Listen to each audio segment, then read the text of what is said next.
Bueno, como dijo la compañera anteriormente, le hacemos saludos en entrada a Alejandro Medina, compañero y activista de la comunidad en Chicago y alrededor de los Estados Unidos, porque el compay se mueve por todas estas ciudades, como ustedes no se lo imaginan. Sí, tiene más millaje que los aviones de American Airlines. Un Chevrolet 34.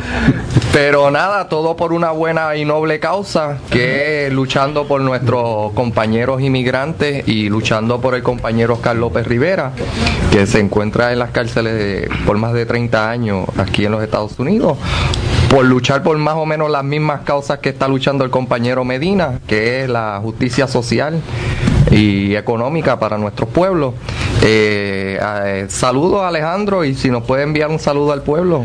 Bueno, muchas gracias por la invitación y por supuesto les mando un saludo lleno de amor, de fervor revolucionario, ¿verdad? Y queremos darle un saludo en particular al compañero preso político Oscar López Rivera. Bien. Bueno, Alejandro, como usted sabe, le vamos a hacer una entrevista en vivo aquí al aire. Tenemos unas preguntas más o menos que hacerle sobre sus visitas al compañero Oscar López. ¿Cómo tú ves la campaña? Y sobre tocando un poco sobre el tema de la inmigración. Le quiero preguntar, ¿cuál es su opinión sobre la orden ejecutiva del presidente Obama sobre la migración y cómo usted cree que va a afectar la comunidad inmigrante tanto en Chicago y alrededor de los Estados Unidos? Yo creo que es una orden del presidente que en particular el compañero congresista Luis Gutiérrez luchó, ¿verdad?, por muchos años, también movilizando al movimiento de inmigración de la reforma para ayudar a empujar a Barack Obama. No quiero ser un error aquí. El presidente hizo la firma. Yo creo que primero estudió el máximo número de personas que pudiera ser impactado y así lo pasó. Ahora, este es el mismo presidente, porque el mundo es contradictorio, que deportó más de 2 millones de personas, ¿verdad? El primer presidente africano-americano, ¿verdad? Y hay de parte de los compañeros y la comunidad afroamericana mucho orgullo que ese es el primer presidente, ¿verdad?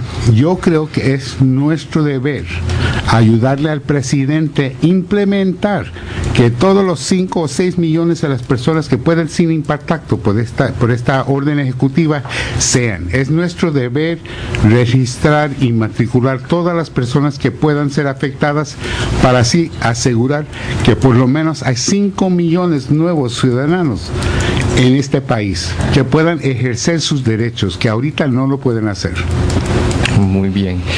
Te voy a seguir preguntando porque ahora mismo se me siguen ocurriendo tantas preguntas y como yo sé que usted es un duro en la materia, te pregunto, los 43 de México, la situación con Ferguson y Gardner y todo esto es implementado por un sistema de orden social global, o se están dando las mismas condiciones internacionalmente entre civiles versus Estado? Yo creo que hay circunstancias extraordinarias, en particular en México, ¿verdad? Yo creo que aún mi país natal es un país donde se encuentra casi mandados por narcotraficantes. Y la contrainterrogante es, ¿qué está haciendo la sociedad civil sin ayuda del gobierno para tratar de rescatar sus propios derechos y el de su pueblo? Y ahí es donde se levantan fenómenos sociales como la cuestión de los vigilantes, ¿verdad? Que no son de la derecha, no son de la izquierda, pero no ayudan a la manera, son más de autodefensa, ¿verdad? Pero de una comunidad, de un pueblo, no estamos hablando en un sentido global político, de los derechos del pueblo, sino algo más particular. En ese sentido, yo creo que la matanza, ¿verdad?, la masacre de los 43 estudiantes es algo bien doloroso, pero como Ferguson no es único. No digo eso como cínico, digo eso porque este es el patrón no solamente del gobierno mexicano, sino de la policía de los Estados Unidos, ¿verdad? ¿Quién no sabía que no iba a encontrar culpable, ¿verdad? A la policía? No es porque somos cínicos, es porque hay un patrón. Ya para el 1980 ya había un patrón, ¿verdad? En el 1950 los activistas afroamericanos, William Patterson, va a las Naciones Unidas con un documento escrito, ¿verdad?, que dice "We charge genocide". En el 1950, y eso era parte de un movimiento donde alegaban y documentaban no solamente la brutalidad policíaca, la matanza, sino la persecución política contra ese movimiento, ¿verdad? Ya para el 1964, primero en la ONU, en el 1952 es cuando los Estados Unidos logran quitar a Puerto Rico de la lista de territorios que no se gobiernan, ¿verdad? Hicieron eso con la farsa de la ELA. Digo eso porque aquí es donde se juntan, aunque no necesariamente están al mismo nivel de represión, tanto el gobierno de México, el gobierno de los Estados Unidos, los incidentes como los 43 o Ferguson, ¿verdad? Cómo hay que meterle miedo a la población civil. Si no miedo, hay toda la mentalidad de vamos a hacer lo mínimo para que podamos sobrevivir, porque yo le debo a mis hijos, ¿verdad?, que no sean arrestados, que puedan ganarse la vida bien, que no, don't make trouble, como dicen, ¿verdad?, o go along to get along. Para mí el incidente, como dice la compañera doctora Raquel Ortiz, nosotros que somos maestros, que somos educadores, que somos trabajadores, lo que le debemos a nuestros hijos y a hijas es sacarlos, enseñarles que no deben de estar en una posición cómoda, no solamente en términos de lucha, sino en términos creativos, de poder contribuir a algo nuevo, no solamente en la comunidad, en la sociedad y para su pueblo. Uno no puede hacer eso si está cómodo, uno tiene que empujarse y empujar a sus compañeros y a su pueblo y a su comunidad. Por eso la cuestión de lucha, por eso la cuestión de llamar a la gente en general, en este momento histórico, a liberar a Óscar López Rivera. Con relación a Óscar López Rivera, yo no me cansaré y no vamos a descansar hasta verlo fuera. Y es que hace unos 15 días la ONU le manda una misiva al presidente de Venezuela que libere a un preso político que tiene Leopoldo López. Pero por Dios, ¿cómo la ONU le manda a Venezuela una misiva así, cuando tenemos a un Óscar López Rivera que no sabemos por qué está preso y los años que tiene preso y por qué le encausan 55 años? Manden esa carta y vamos a presionar al presidente Obama antes de que salga de la presidencia. Esta es una coyuntura que tenemos que aprovechar, continuar avanzando y donde quiera que haya un proyecto para la liberación de Óscar López Rivera, estar ahí y pronunciarnos en contra de su encarcelamiento, porque no tiene. Alejandro, tengo entendido que usted es una de las pocas personas que tiene contacto personal con Óscar López, que se le permite entrar a visitarlo. Le pregunto, sus condiciones de salud, cada vez que usted va, las ocasiones que tiene con él, ¿cómo usted lo ve, cómo usted lo percibe? El compañero, primero tengo el privilegio de visitar a Óscar por los últimos 25 años. A través de 4 cárceles en los Estados Unidos, y he visto, ¿verdad?, cómo ha cambiado no solamente las condiciones de cárcel, sino cómo el hombre se ha adaptado. El compañero Óscar ha sufrido, ¿verdad?, problemas con su salud, pero en este momento, por el último año, está sano, ¿verdad? Y es parte de una disciplina, es vegetariano, se mantiene, hace ejercicio, ¿verdad? Porque en la cárcel conseguir a un dentista, una cita para un dentista, toma meses, ¿verdad? Un compañero, el compañero Carlos Alberto Torres, que salió de la cárcel después de cumplir 30 años en julio de 2010, pasó 1 año y 1 mes buscando un dentista que le sacara una muela. Y eso era común y corriente, no era en particular porque era Carlos Alberto o un preso político, así todos los presos, ¿verdad? Digo eso porque Oscar ya sabe eso, se mantiene lo más que puede, ¿verdad? En buena salud, corresponde. Me dice, nunca ha tenido tan poco tiempo, porque recibe, si no 50, 60 piezas de cartas al día, ¿verdad? Pero también se divide en pintura, en lectura, en responder, en hacer llamadas, ¿verdad? En ese sentido, la campaña para liberar a Óscar López Rivera está a su más alto nivel de cualquier otro preso político en la historia de Puerto Rico, incluyendo a los 5 nacionalistas, a los compañeros que Clinton liberó en el 99. Aquí hay un compañero que no solamente los 3 partidos gubernamentales, ¿verdad?, están de acuerdo, sino 22 municipios legislativos han pasado resoluciones, 17 alcaldes de pueblos de Puerto Rico han firmado cartas individuales al presidente.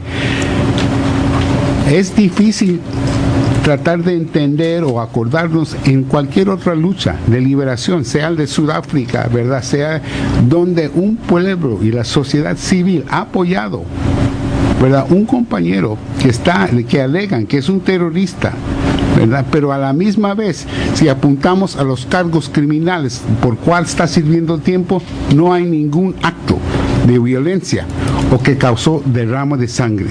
Lo que hay es conspiración sediciosa y cargos menores de transportar armas.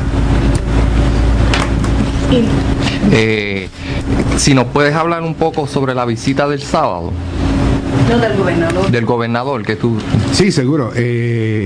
Yo tenía el privilegio de visitar con el gobernador Alejandro García Padilla de Puerto Rico, el representante Luis Gutiérrez y el hermano de Óscar López de Chicago, el doctor José López. El sábado 4 de octubre visitamos a Óscar en Terre Haute, Indiana, donde se encuentra. El gobernador nos encontró ya. Pasamos 4 horas, 3:30 con el gobernador, donde el gobernador le hizo una serie de preguntas para entender y aprender más de quién Óscar era. Y esas eran las preguntas que Óscar, por supuesto, desarrolló. ¿Cómo se envolvió en la comunidad? No, la primera pregunta: ¿cómo le impactó la guerra de Vietnam? La respuesta de Óscar fue fundamentalmente: la guerra, cuando yo regresé de la guerra de Vietnam, después de 1 año y pico, fue una persona transformada. Antes de que fue a Vietnam, así lo contó, le gustaba bailar la salsa, tenía un carro, tenía un negocio, una estación de gasolina, ¿verdad? Le gustaba vestirse bien. Regresando, solamente podía entender que se tenían que cambiar las condiciones de su comunidad, ¿verdad? Que pasó un incidente, hubo más de uno, pero él detalló donde una persona, no un guerrillero de Vietnam, vino hacia él, ya que estaban en un pueblo, le tocó la mano, ¿verdad?, y le dijo lo mismo, y le tocó el brazo de él y el brazo mismo de él. Somos lo mismo. Solamente esa palabra, mismo. Y Óscar en ese momento empezó a entender que aquí no hay diferencia en la lucha por la liberación. Los vietnamitas estaban peleando no solamente en contra de los franceses, pero meramente en contra de los estadounidenses, ¿verdad? Sí, como ahora mismo a continuación el presidente de Rusia defendiendo la soberanía de su pueblo. Sí, digo eso porque es importante entender que el gobernador y algunas personas han alegado, y yo creo que es un error, que lo hizo por sus propios fines políticos, ¿verdad? Si lo hizo o no lo hizo, te puedo decir lo que transcurrió en la cárcel, y fue 3 horas de conversación, mayormente por el compañero Óscar, contestando al gobernador el por qué y el cuándo, y la pregunta final era: y que si tienes algunas palabras para tu pueblo, que yo pueda llevarme. Y Oscar empezó a hablar sobre la esperanza y la solidaridad. En ese momento el gobierno casi empieza a llorar. El gobernador escribe más tarde, el próximo día, que de hecho es tocayo suyo. Sí. Alejandro García Padilla. Sí, y me lo dijo cuando estuvimos en la calle. Perdona, tocayo. Pero digo eso porque aquí está una persona que, así lo dice el gobernador, que está en la cárcel por 33 años y tiene el valor de hablar de la solidaridad y la esperanza a un pueblo de afuera. ¿Qué tipo de hombre? ¿Qué es la medida de un hombre así? ¿Verdad? Y dice eso, yo creo, y tampoco en la historia de la lucha por los presos, la liberación de los presos políticos, ha visitado un gobierno, ni con los nacionalistas, ni con los que salieron en el 99. Para mí es indicación de tenemos que en este momento, como tú indicaste, Richie, antes de que salga Barack Obama de la oficina, hay que hacer lo que es necesario, de redoblar nuestros esfuerzos. Por eso estamos haciendo la llamada para el sábado 30 de mayo, ¿verdad? Empezando en West Harlem, tener una gran movilización de más de 10,000 personas, ¿verdad? De una índole amplia, ¿verdad? Para ayudar a convencer, ¿verdad?, a todos los que necesitan convencer que Oscar López Rivera debe de ser libre. Eso es así. Alejandro, y siguiendo con la fila de preguntas que tengo aquí, esta es una pregunta más personal. Tú como amigo de Oscar López, que lo conoces por 25 años, visitándolo, te pregunto, ¿cómo te afecta a ti emocionalmente cada vez que usted pasa a ver al compañero y tener que irte irte y no... Esto lo he hablado con Clarisa, la hija, ¿verdad?, que la llevo a visitar algunas veces.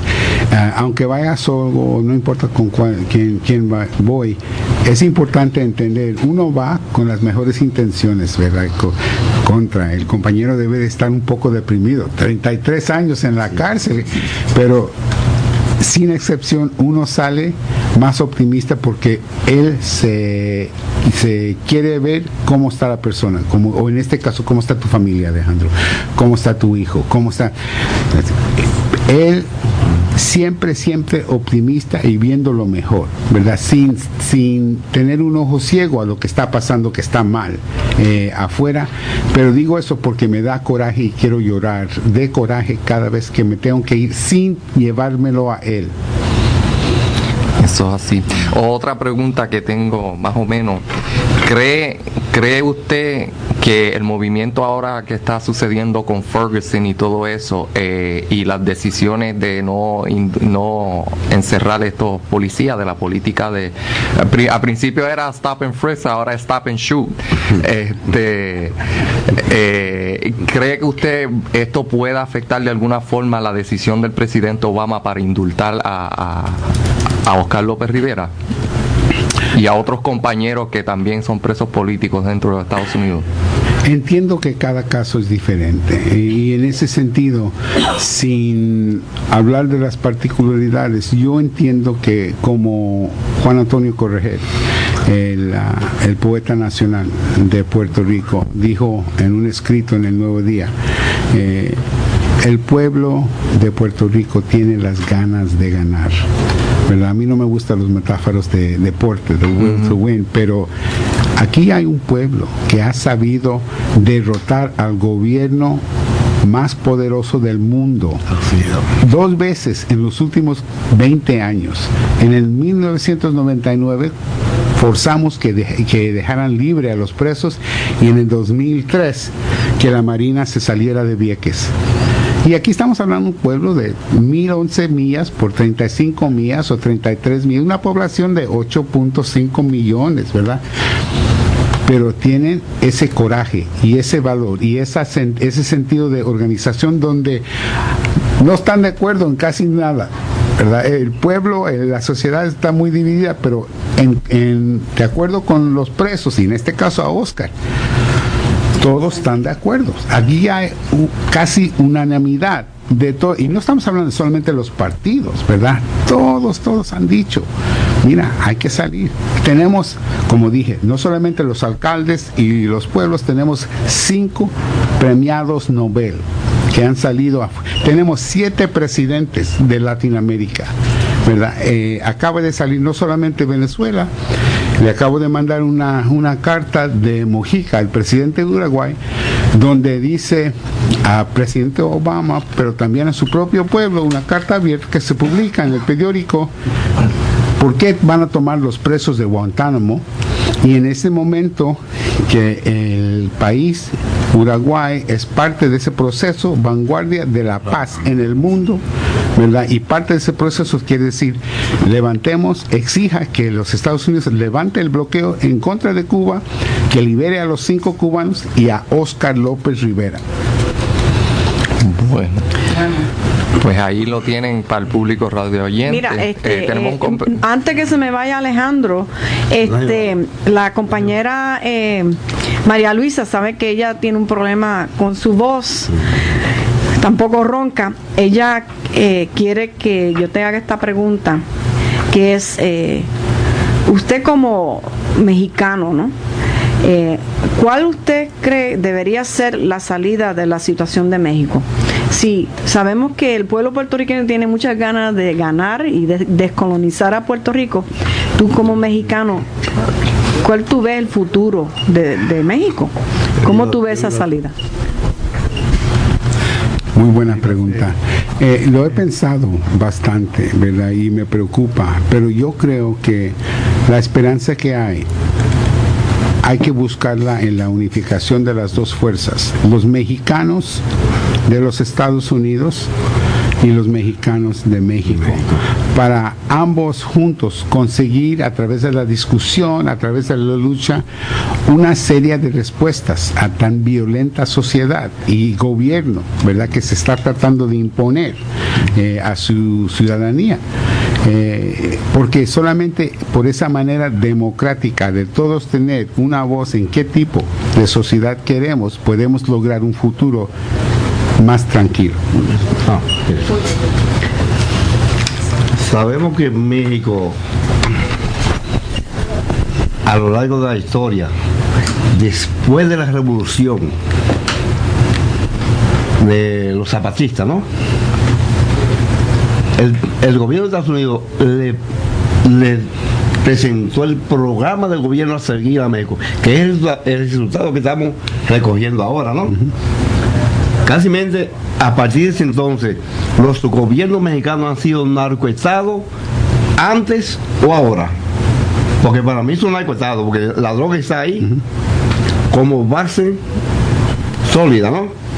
Entonces, ¿cuál es el trabajo que tenemos que hacer para derrotar esa base? Yo creo que parte del trabajo que yo hablo es la educación de la sociedad. Solamente los ciudadanos, el pueblo mexicano puede cambiar, ¿verdad?, fundamentalmente la sociedad, y parte es qué son las implicaciones. Mientras que los narcotraficantes y el Estado puedan ofrecer para intimidar la muerte, la persecución o el dinero, ¿verdad?, comprar, ¿verdad?, a gente, va a ser difícil. Hay que organizarse en una manera para decir, mira, necesitamos esto, los 3 puntos, ¿verdad?, de que es cómo empezamos a encaminar un proceso de paz en México, no solamente en México, pero ayudado por los mexicanos en los Estados Unidos. Alejandro, otra pregunta. ¿Cree en ámbito sociológico, cree usted que la legalización puede ser un método de solución a este problema?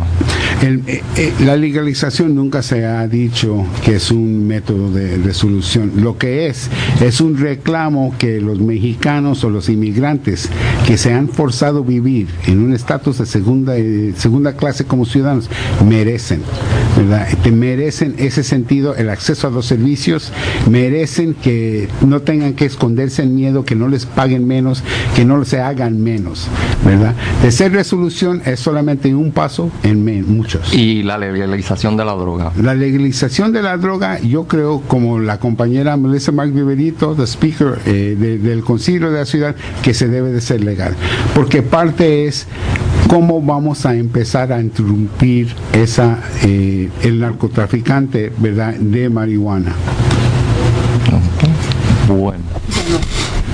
Queremos darle las millones de gracias al compañero Alejandro Molina por compartir con nosotros. Se tiene esa misión de manejar cuántas horas, como 14 horas, de la ciudad de viento y frío, y después se trajo el frío detrás para acá, y manejar y volver a Chicago.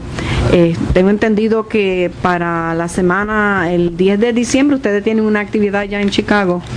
Y por eso se nos va el compañero. Casi se mudó para Nueva York, pero tiene que retornar a Chicago. Bueno, queremos dejarte saber, Alejandro, que este micrófono está abierto siempre para que puedas darnos información sobre Oscar. Y queremos darte las gracias por tu solidaridad, por todo el trabajo que ha hecho en todos estos años.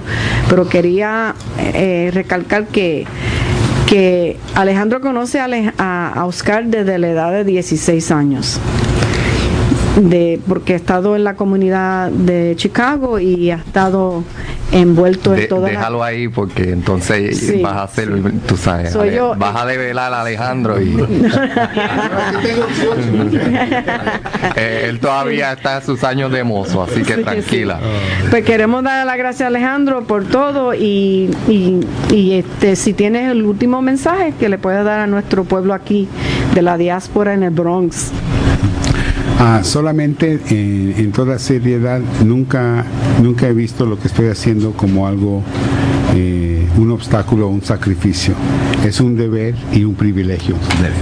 Para mí, los compañeros, el pueblo luchador puertorriqueño y los compañeros, en particular Oscar, me han enseñado cómo ser un mejor mexicano, de pelear y luchar y defender nuestros derechos. Gracias. Y gracias a ti. Gracias. Eso estuvo precioso. Y ahora vamos a escuchar una plenita de los boricuas, la plena en Nueva York.